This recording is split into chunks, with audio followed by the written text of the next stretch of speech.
board. Hello and welcome to Thursday Zoom. Today we're going to be talking about Chapter 2. Now, we're going to cover a great amount of information. What I want you to know is this is just information.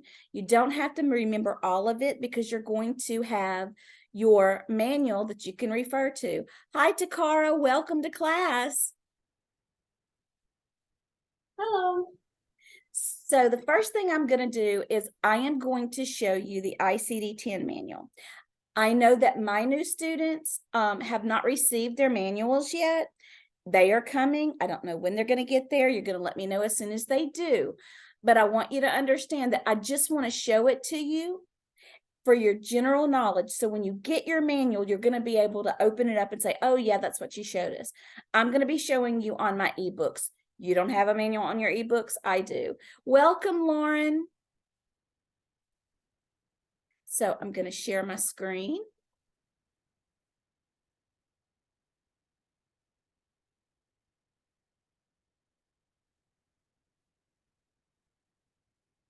All right.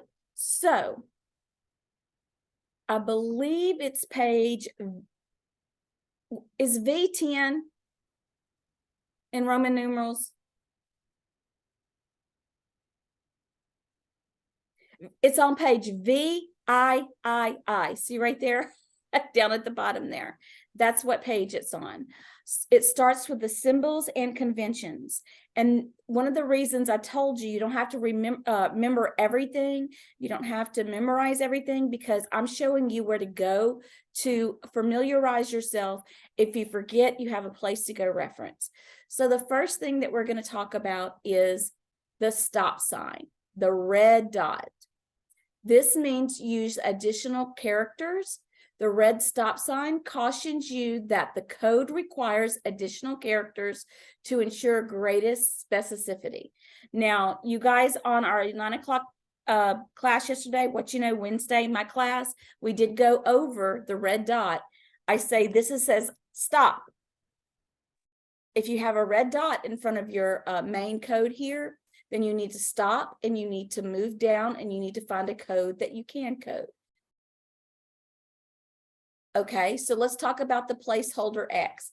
I am not going deep into the placeholder X today.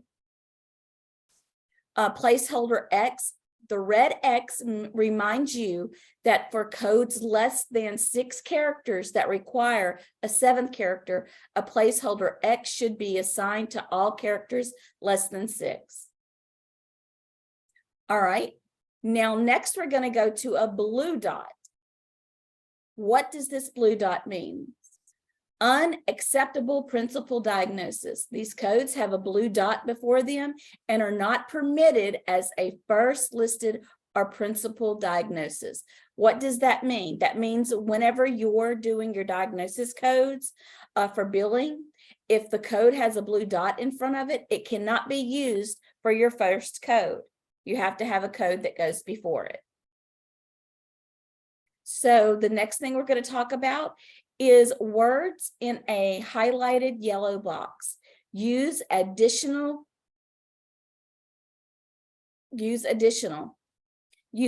code located in the etymology code and directs you to assign a manifestation code.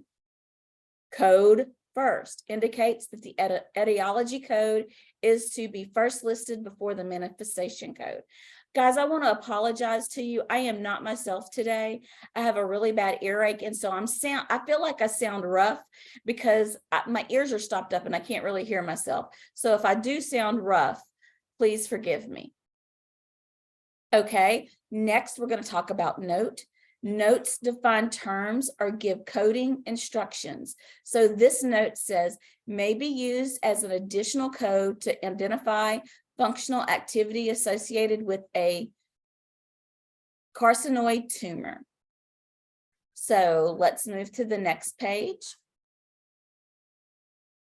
Or let's just kick me out. Go ahead, that works. Sorry about that.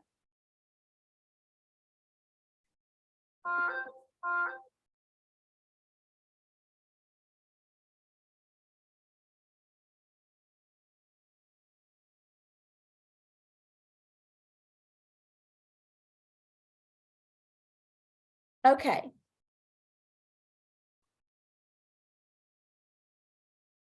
I'm not going to do the OGCR too much. That just means the official guidelines for coding and reporting.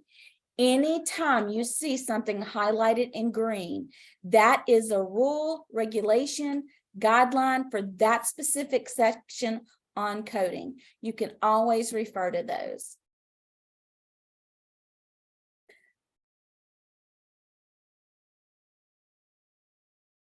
I'm going to go into excludes, and it excludes 1 and 2.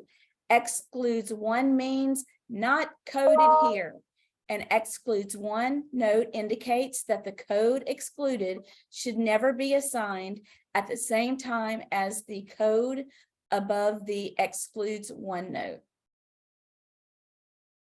Excludes 2 means not included here. Includes means this note appears immediately under a 3-character code title to further define or give examples of the content. Code also instructs that 2 codes may be required to fully describe a condition, but this note does not provide sequencing direction. All right, now, this is boring, right? Drone on a little bit more, Miss Marcia, with reading these definitions. Well, no, I'm not. The biggest thing, these are the ones I wanted to point out to you today. But remember, in your manual, these start on page VII. So next, we're going to do trivia. And it's going to be trivia on what we just learned. So, what does this red dot mean? A, additional characters, B, unacceptable principal diagnosis, or C, code first? A, additional characters. Let's see. Yes, A, use additional characters. So we just went over this in the ICD-10 manual. Use additional characters. The red stop sign cautions you that the code requires additional characters to ensure greatest specificity. All right. What does this blue dot mean?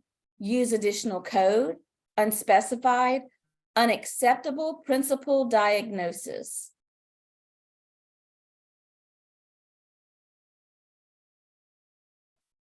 Is it A? No, that was the red dot. C. C, unacceptable principal diagnosis. Let's see if we're right. Yes, C, unacceptable principal diagnosis. That's what the blue dot means.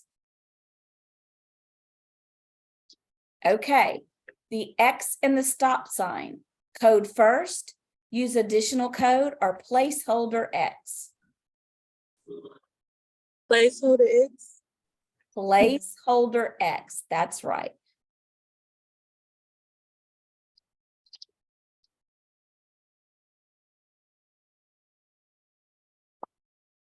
Okay, let's fill in the blank. Blank instructs that 2 codes may be required to fully describe a condition, but this note does not provide sequencing direction. Code also. Code also, do we agree, everybody?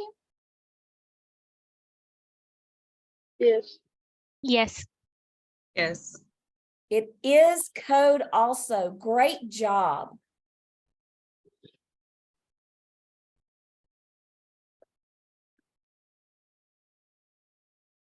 Okay.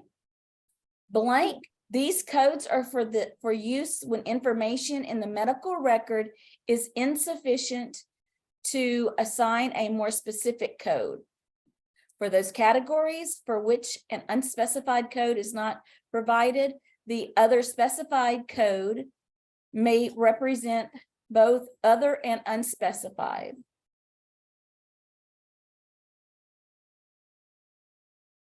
Excludes 1. Excludes one, let's see. Nope, it's unspecified. But good try, good try. So next I want to show you at the bottom of each of your ICD-10 tabular pages, it's going to give you a little key to what all of these things mean, or what all of these things are. So the red sideways triangle means new, the blue arrow means revised, includes what all of the colors for those. OGCR, official guidelines, the blue, unacceptable principal diagnosis, the X, assigned placeholder, the red, use additional characters, and the half moon yellow means manifestation code. So much information can be found in your ICD-10 manual. Now, I'm just going to move straight into key points for chapter 2.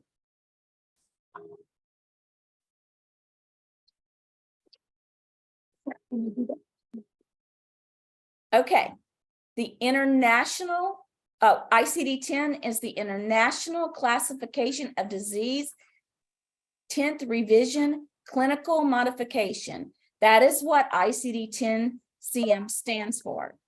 It is designed for the classification of patients' morbidity, which means sickness, and mortality, which means death. Information for statistical purposes and for the indexing of health records by disease and operations, data storage, and retrieval. Okay, the ICD-10 is designed for the classifications of patient blank or blank. Can somebody give Morbidity me? and death. Mortality. Yes, that's right. The 10th revision of the International Classification of Diseases, ICD-10, was issued in 1993 by the World Health Organization, the WHO, and WHO is responsible for maintaining it. The ICD-10, the WHO version, does not include a procedure classification. Okay, so let's test your knowledge. The I-10 was originally issued in 1993 by? D. That's right, WHO, not the band, the World Health Organization. Okay, so what does the CM stand for in ICD-10-CM? The clinical modification. Yes, and I put the answer down here. I don't know why I did that, but yes. So let's say it again. ICD-10-CM stands for the International Classification of Diseases, 10th revision, clinical modification. Although coding was originally designed to provide access to medical records through retrieval for medical research, education, and administration, today's codes are used to facilitate payment for health services, evaluate patients' use of healthcare facilities, utilization patterns, study health costs, research the quality of healthcare, predict healthcare trends, plan for future healthcare needs. So now we're going to talk about the organization of the ICD-10. The major section of this part is known as the alphabetic index. I'm sorry, we're talking about two major parts. The first major part is the alphabetic index, provides an index of disease descriptions. In the second major part of the tabular list, many descriptions are listed more than in one manner. The second major part is the tabular list. It's made up of 21 chapters of disease descriptions and their codes. So your alphabetic index starts on page 85, and your tabular list of diseases and injuries starts on page 476.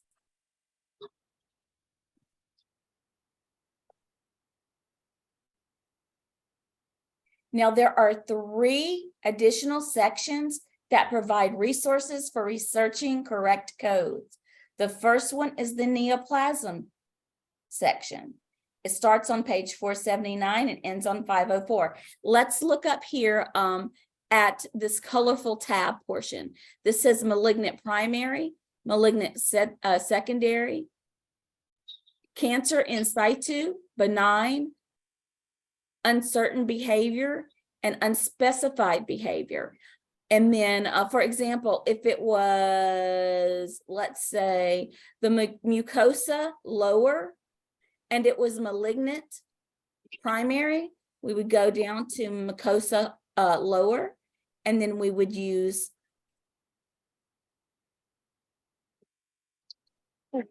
C03.1. I'm sorry, my little bottom portion keeps popping up. So that is the neoplasm table. Next, we're going to talk about the table of drugs and chemicals. Starts on page 507, ends on page 509. And our colorful tabs say poisoning, accidental, poisoning, intentional, poisoning, assault, poisoning, undetermined, adverse effect, and underdosing. So if we looked at, let's say we're going to look at Abrine, and someone intentionally tried to overdose you, then it would be Abrine here, poisoning, assault. And so that would be our code, T62.2X3. So that's a little bit about the table of drugs and chemicals. So our external cause of injuries index starts on page 602 to 645. And I just gave you a little excerpt of it. Let's say there was an accident on a sailboat. So we would go accident on board of a watercraft, sailboat, V93.84. This is where you're going to, sorry, hang on just one second. Sorry, guys.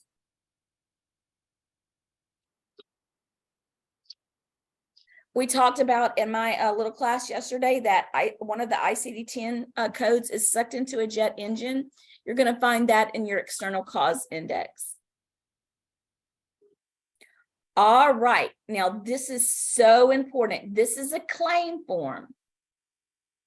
Government and private insurers require diagnostic codes to be submitted to show the medical necessity of the service provided. Several publishing companies produce versions of the I-10 manual. All versions are based on the official government version of the I-10. So you see this yellow arrow? If you look in 21, this is where your diagnosis codes would go.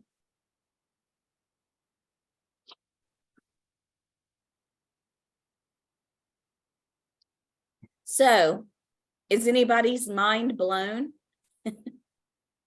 Yes. Or was that good information? I know, Ashley, when you get your paper book, you're going to be able to make more sense of it. I got you. But hey, you will be able to mail me. I'm sorry, Brenda. You will be able to email me or text me the Zoom call, right? Absolutely, absolutely. And also can be found in e-learning or Genzabar or my Unitech page, whatever you call it, under Zoom class. There will be a recording there too. Does anybody have any questions? Well, let me ask you, did you learn something?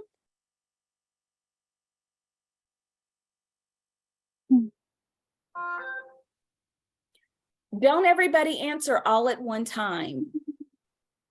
I learned that stop signs mean additional characters. That's all I wrote down.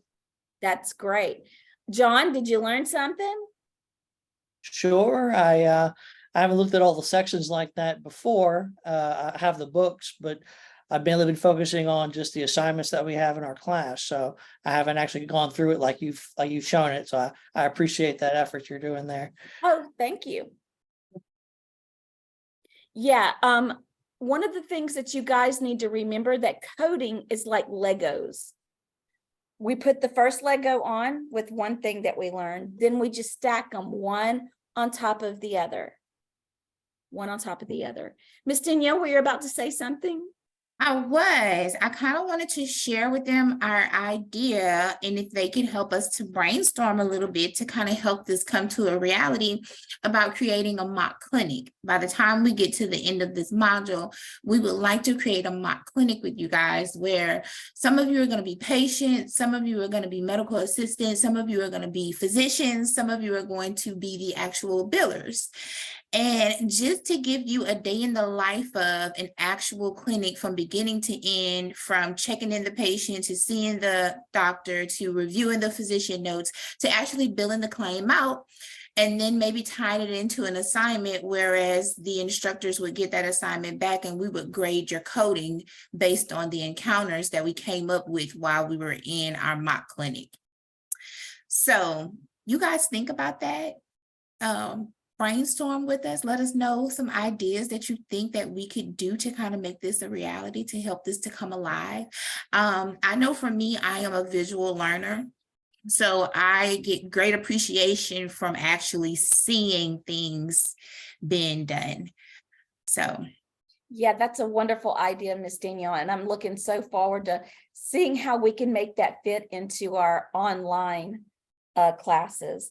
On the campus, we did mock clinics pretty regularly, and they were great because they got you into the mind of, oh, I am a front end administrator. Oh, I am a biller. Oh, I am a coder. And it just seemed to be a great way of making some things click that may not click when you're just looking at it on your own. Miss Ashley, do you have anything you want to share? I think you covered everything. Just for in my class, I know you guys have been dreading this section, but as you see, like I told you, it's not that bad. Promise. I know it seems daunting if you haven't been through any coding. What I want to tell you is once you start coding, you're going to be like, oh man, I worried about that for nothing, for nothing. I think it'll be easier once we get, once I don't know who else, but it's our ICD-10 books. Absolutely, absolutely, it will. And don't flip out about the size of them. Remember, we don't have to. I heard they were big. Yeah, we don't have to memorize everything. We just have to know how to look things up. And you may begin making yourself a little cheat sheet of the most commonly used ICD-10 codes, and you don't have to, like we use diabetes a lot. We used renal failure a ton. So you'll start writing those down so you don't have to look it up every time. Make yourself a little cheat sheet. That's what I did when I was a coder. I had a cheat sheet. So. All right, if you guys don't have anything else, we're gonna stop class now. Next week, the amazing Miss Ashley will be doing our what is it? Lecture. Zoom class. You know, I told y'all I'm not well today, and so my mind is a little bit but I did not want to dip out on you guys because my favorite place to be is in front of students. So we appreciate you, Miss Marsha. Thank you so much. I appreciate you guys. All right. Have a wonderful Thursday afternoon. My class, please remember, I am off tomorrow. Nanny, nanny, boo, boo. No. Anyway, have a great 3-day weekend. Guys, remember that Monday is a school holiday. There will be assignments available for you, but you're not required, like there won't be an extra assignment for Monday. It'll just be what you have coming for the week. So you can use the time to get caught up, or you can use the time to get ahead, or you can take the day off, however you feel like you need to spend that time. Have a great And it's my day. birthday. It's your, well, happy early birthday. Happy birthday. I'll be 45 on Monday. Should I sing for her, Danielle? Yes. No. let's sing for her. Okay, are you ready? He Is it said special? no, but it's okay. Happy birthday. We're so glad you came. Happy birthday from the Unitech gang. We are so excited. We hope that you are too. So happy birthday from the Unitech crew. Thank you. Birthday. Early birthday. All right, everybody, be blessed. Have a great 3-day weekend, and we'll see you next week. Bye-bye. Bye-bye.